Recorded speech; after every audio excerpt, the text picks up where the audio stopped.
So the question is really, can Europe, should Europe trust Huawei? Should we trust this company?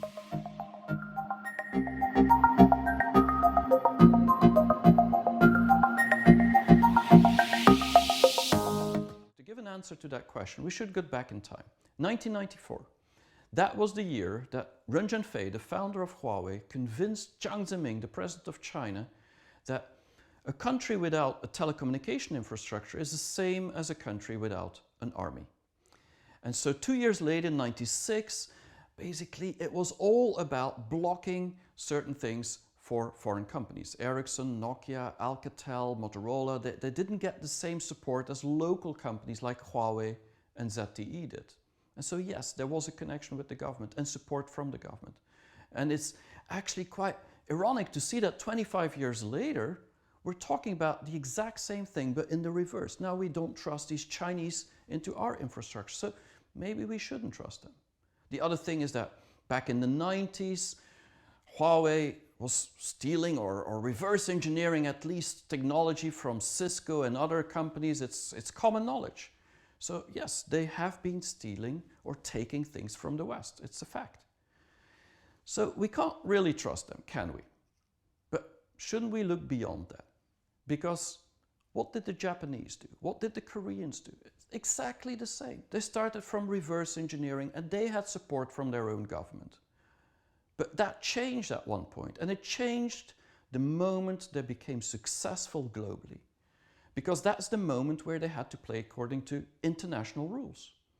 And there's no difference than with Huawei. Huawei is doing the exact same thing. Since Huawei has 20 R&D institutes everywhere in the world, in 170 countries, their culture, their DNA, everything started changing because otherwise their customers wouldn't trust them anymore. And so they had to. And so I think Huawei is a very different company now than it used to be back in the 90s. And since then, since they went really global, there's also zero proof, no proof of backdoors, of stealing technology, of things they shouldn't be doing, taking data. There's zero proof. So what are we talking about? I think we're obsessed with Huawei, but we shouldn't be thinking about this. We should think about what Huawei could bring us, knowing the fact that they're now an international player. And I think if Europe is not going to get the 5G from Huawei into the countries, into every country in Europe, we're going to make a mistake. Because we're going to delay if we do that. It's all going to be about deploying 5G or delaying our own development. And 5G is going to be so massive in how society will change that if we don't have the best and most secure infrastructure in the world, I think we're going to make a mistake.